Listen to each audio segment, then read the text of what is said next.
तो पिछले वाले लेक्चर में एक चीज़ रह गई थी कि जब हम वॉल ओपनिंग बनाते हैं और वहाँ पे अगर स्वीप है तो क्या होता है, या फिर रिवील भी है तो उससे होता ही है कि जो स्वीप या फिर रिवील है उसको अगर जूम इन करके देखोगे तो ये वॉल की ओपनिंग जितनी है वहाँ पे ये डायरेक्टली कट हो जाता है। तो इसे अगर मैं अंडर सिलेक्ट करने का ट्राई करूँगा तो देखो अंडर कुछ भी नहीं है। तो ये एक चीज़ मैं बताना भूल गया था।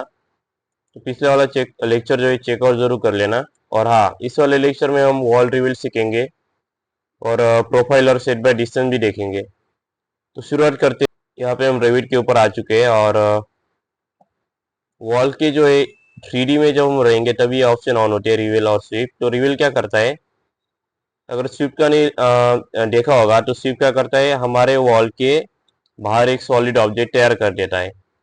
रिवील क्या करता है, वॉल के अंदर जो एक इम्प्रेशन तैयार करता है।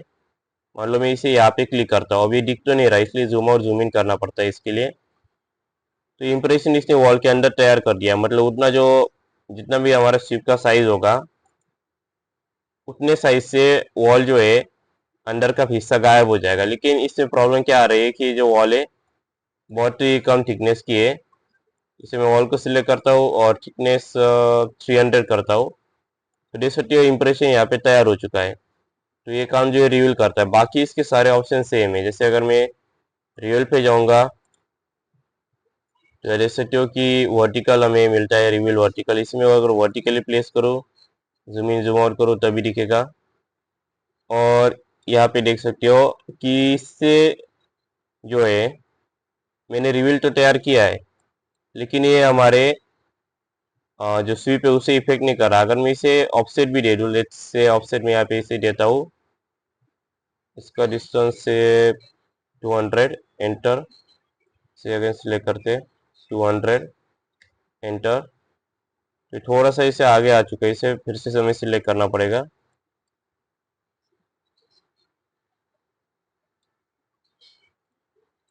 ट्रेस ट्राई अगेन, इसका रिवील पे हम यहाँ पे थोड़ा सा वेट करना पड़ता है क्योंकि ये रियलिस्टिक जो अगर होता है तो पीसी का बहुत ज़्यादा रिसोर्सेज जो है ये कंज्यूम कर लेता है।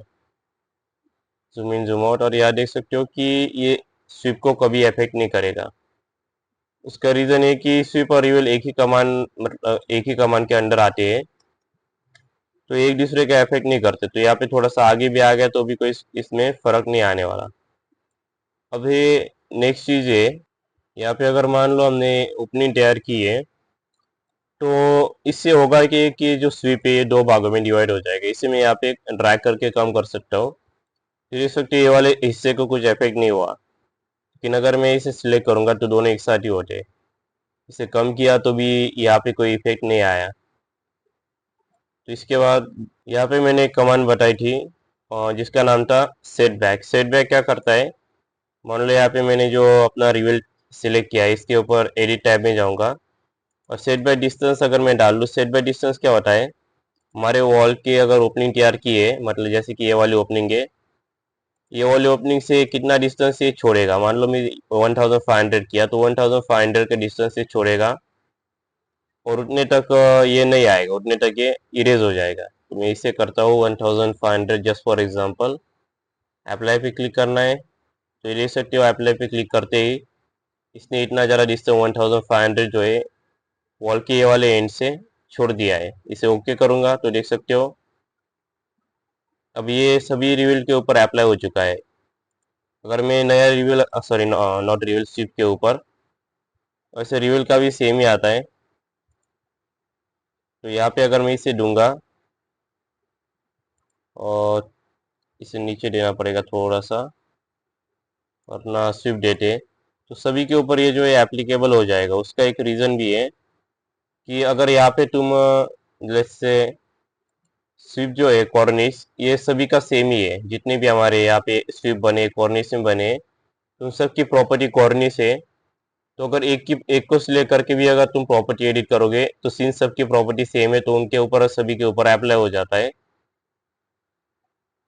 और जो हमारा रिवील है इसमें भी वही सारे ऑप्शन आते हैं जैसे जो हमारे स्विप में आते हैं। तो अगर पिछला लेक्चर नहीं देखा तो देख लेना स्विप के ऊपर। जैसे अगर मैं इसे वर्टिकल करूंगा तो इससे वर्टिकली जो है प्लेस करने के बाद देख सकते हो हमारा स्विफ्ट जो है वो बन चुका है यहाँ पे। इसके ऊपर मैं क्लिक करता हूँ और एडिट टैब में जाके अगर मान लो प्रॉपर्टी जो है उसे चेंज करना पड़ेगा डिफ़ॉल्ट में। तो ये होता क्या है प्रॉपर्टी की, बेसिकली उसका शेप कैसे आएगा। तो देख सकते हो कंप्लीट यहाँ पे ये जो है टॉप से देखोगे तो समझ में आता है अच्छे से कि ये जो है हमारा रेगुलर रेक्टेंगल है।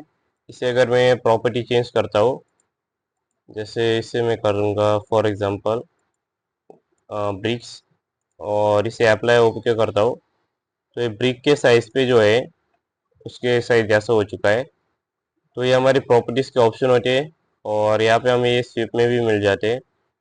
तो अगर स्विप में सिलेक्ट करता हूँ, एडिट प्रॉपर्टी में जाता हूँ, तो यहाँ पे जो है ज़्यादा हमें ऑप्शन नहीं मिलेंगे। लेकिन अगर ये वाला ऑप्शन सिलेक्ट करके अप्लाई ओके करता हूँ, तो जितने भी हमारे स्विफ्ट है उन सभी की प्रॉपर्टी जो कॉर्निश थी जिसे हमने एडिट किया तो वो चेंज हो जाएंगे। ये देख सकते हो, अगर मैं यहाँ पे स्विफ्ट लूँगा भी, नया कोई स्विफ्ट, इसके बैक में लेते हैं क्योंकि फ्रंट में ज़्यादा गर्दी हो चुकी है। इसे जूम इन जूम आउट करूँगा,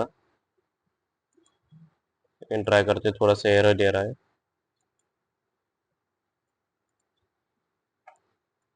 could not create wall sweep, all segments are of zero length। इसका लेंथ का इशू आ रहा है, इसे सॉल्व करना उतना ज़्यादा मुश्किल नहीं है। इसे मैं कॉर्निश लेता हूँ और इसे यहाँ पे प्लेस करते हैं।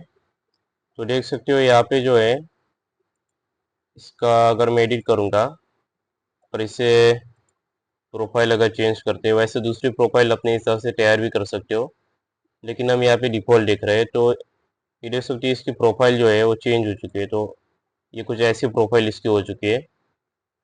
तो जो हमारा स्वीप और रिवील का रह गया था, तो इस लेक्चर में हमने कवर कर लिया स्वीप, प्रॉपर्टीज और सेटबैक। तो जाने से पहले चैनल को सब्सक्राइब, वीडियो को लाइक और शेयर कर देना। Thank you for watching and see you in the next one.